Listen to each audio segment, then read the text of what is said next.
എത്ര നേരമായാലും അവനപ്പ ഞാൻ ബെല്ലടിക്കുന്നു. ഇതാണോ തന്നെ മിലിറ്ററി ഡിസിപ്ലിൻ? ഉറങ്ങായിരുന്നു സാർ. ഊണ് കഴിഞ്ഞൊന്ന് ഉറങ്ങണമെന്ന് എനിക്ക് നിർബന്ധം sir. It is my discipline. മോശമല്ലല്ലോ. മോക്ക് ഭക്ഷണം എടുത്ത് നോക്കി.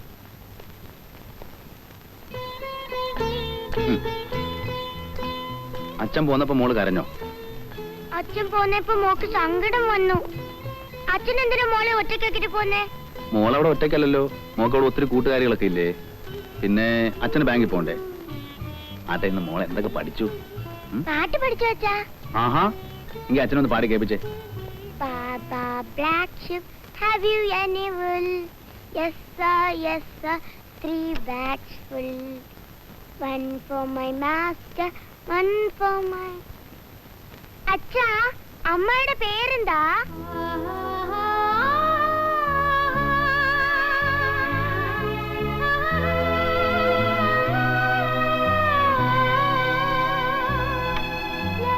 എന്തിനാ മോളെ? സ്കൂളിൽ വെച്ച് ടീച്ചർ ചോദിച്ചു. ഞാൻ അമ്മാന്ന് പറഞ്ഞപ്പോ എല്ലാരും ചിരിച്ചു. എന്താ അമ്മയുടെ പേര്?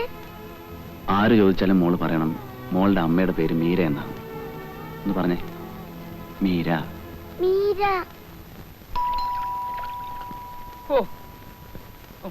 കോൻ ഹേ ബദ്മാഷ്? ആരാ ഈ കിടക്കാൻ നേരത്ത്? No discipline in this country.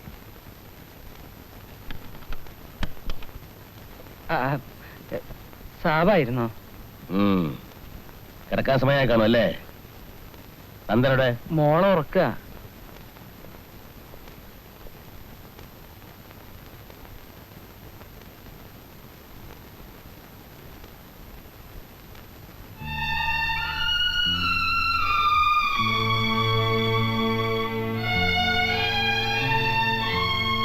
തന്റെ ഈ ബന്ധപ്പാട് കാണുമ്പോ എനിക്ക് തന്നോട് വല്ലാത്ത സഹതാപോ. എനിക്കിതൊരു ബന്ധപ്പാടല്ല ഡോക്ടർ. ഞാനൊന്ന് പറയട്ടെ നന്ദ, ഒരമ്മയ്ക്ക് പകരമാകാൻ ഒരച്ഛന് സാധിക്കില്ല. അവക്കൊരമ്മ ആവശ്യമാണ്. നന്ദൻ അത് മനസ്സിലാക്കണം. മറ്റൊരു സ്ത്രീക്കും അവൾ അമ്മയെ പോലെ സ്നേഹിക്കാൻ കഴിയില്ല ഡോക്ടർ. എന്റെ സ്വന്തം കൂടപ്പുറപ്പിന് പോലും അതിന് കഴിഞ്ഞില്ല. നന്ദ, മീരയുടെ മരണം ഇന്നും എന്റെ മനസാക്ഷിയെ കുത്തി നോവിക്കുന്നുണ്ട്. ഡോക്ടർ എന്ന നിലയ്ക്ക് എന്റെ ഒരേ ഒരു പരാജയമായിരുന്നു അത്. ഗീതുമോടെ മുഖം ഓരോ പ്രാവശ്യം കാണുമ്പോഴും എന്റെ മനസ്സ് പെടയുകയാണ്. അവക്കൊരമ്മയെ കണ്ടെത്തേണ്ടത് എന്റെ ചുമതലയായിട്ടാണ് ഞാൻ കരുതുന്നത്. എനിക്ക് വയ്യ ഡോക്ടർ. എത്ര കാലം താനിങ്ങനെ ഒറ്റയ്ക്ക് കഴിയും? ഒറ്റയ്ക്കല്ല ഡോക്ടർ, മീര ഈ വീട്ടിൽ നിറഞ്ഞു നിൽപ്പുണ്ട്. അവളുടെ സ്ഥാനത്ത് മറ്റൊരു പെൺകുട്ടിയെ സങ്കല്പിക്കാൻ പോലും എനിക്കാവില്ല.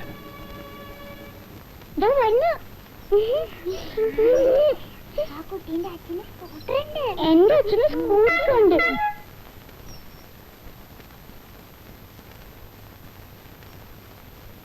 വരി മോളെ, വരി വരി.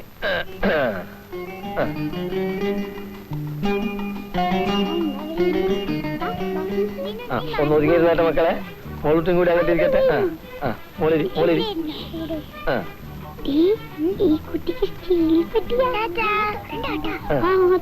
സൂക്ഷിച്ചൊക്കെ പോണം കേട്ടോ. അത് പിന്നെ പറയണോ? ശ്രദ്ധ നമ്മളെ ചോറല്ലേ.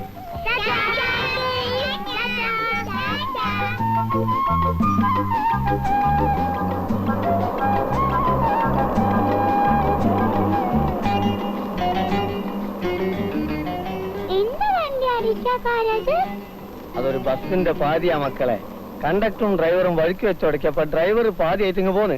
കണ്ടക്ടറും യാത്രക്കാരും ബസിന്റെ പാതിയും അവിടെ കെടാ.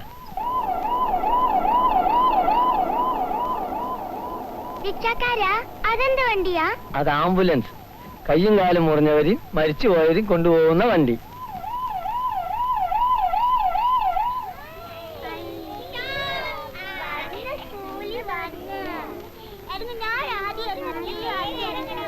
മോള് വാ, മോളിറങ്ങി. മോനും വാ. ഒറ്റിപിടി. ഇതാ വാട്ടർ ബോട്ടിൽ. അതിലിറങ്ങിക്കോളി. ടീച്ചർ പറയുന്ന പോലൊക്കെ കേൾക്കണം കേട്ടോ. അമ്മ തന്നൊക്കെ കഴിക്കണം.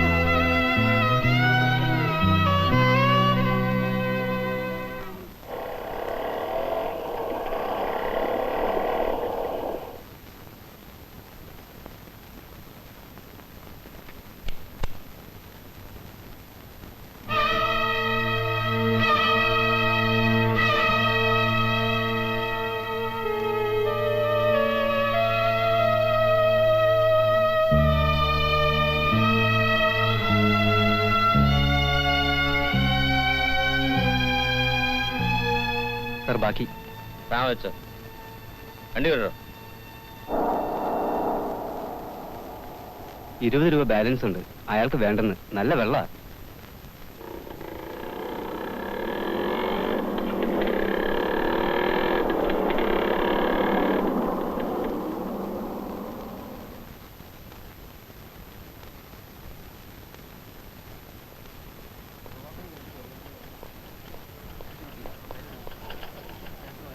Good morning sir. ശരി. എന്താണെന്നല്ല അടിയന്തരമായിട്ട് ലീവ് എടുത്തത്? പ്രശ്നം വല്ലതും ഉണ്ടോ? അമ്മയ്ക്ക് അസുഖമാണെന്ന് പറഞ്ഞ് ടെലഗ്രാം വന്നു, അതുകൊണ്ട് വീട് വരെ ഒന്ന് പോയി. ഇപ്പൊ എത്തതേ ഉള്ളൂ. അമ്മയ്ക്ക് എങ്ങനെയുണ്ട്? She's okay sir. ഉം.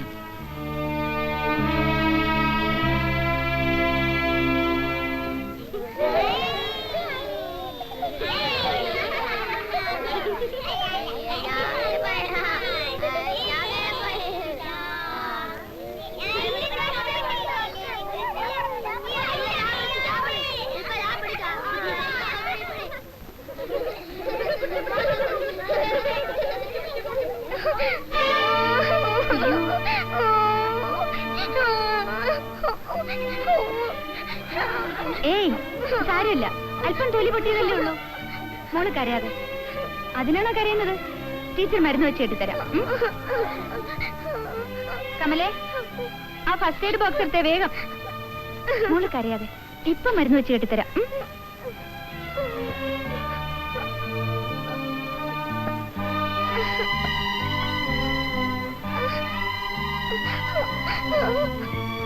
കരയാതെ മോളെ, ഇപ്പൊ ശരിയാവും.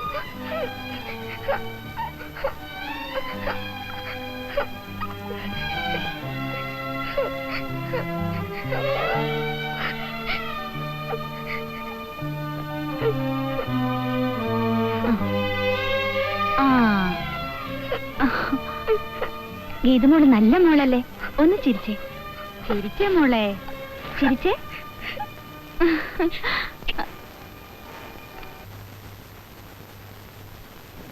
ആ ഇരിക്കെ. സാറേ, 2 ആഴ്ച മുമ്പ് ഒരു 50,000 രൂപ ഫിക്സഡ് ഡെപ്പോസിറ്റ് ഇട്ടിരുന്നു. എന്റെ സാറേ, എനിക്കിപ്പോ കാശിനൊരു അത്യാവശ്യം. എന്റെ മകളുടെ കല്യാണക്കാരി ഒത്തു വന്നിരിക്കുക. എനിക്ക് ആ കാശ് തിരിച്ചു കിട്ടിയേ തീരൂ. ഫിക്സഡ് ഡെപ്പോസിറ്റ് ക്ലോസ് ചെയ്യുന്നത് നിങ്ങൾക്ക് വലിയ നഷ്ടമാവും. അത്ര വലിയ അത്യാവശ്യമാണെങ്കിൽ ലോൺ എടുക്കാം, അപ്പോഴും പലിശ നിങ്ങൾക്ക് നഷ്ടമാവും. എന്തു വന്നാലും സഹിക്കാൻ നിവൃത്തിയില്ലല്ലോ സാർ. മകളുടെ കല്യാണക്കാരിയല്ലേ. ഈ 50,000 തന്നെ ആവശ്യത്തിന് തികയില്ല. സാർ എങ്ങനെയെങ്കിലും എന്നെ ഒന്ന് സഹായിക്കണം. ഞാൻ പറയാനുള്ളത് പറഞ്ഞു, ഇനിയെല്ലാം നിങ്ങളുടെ ഇഷ്ടം. സാർ, ഇദ്ദേഹത്തെ ഗോപി സാറിന്റെ അടുത്തേക്ക് കൊണ്ടില്ല. ശരി സാർ. എന്നിട്ട് FD അക്കൗണ്ട് ക്ലോസ് ചെയ്ത് കൊടുക്കാൻ ഞാൻ പറഞ്ഞെന്ന് ആ, പറഞ്ഞു. വരൂ.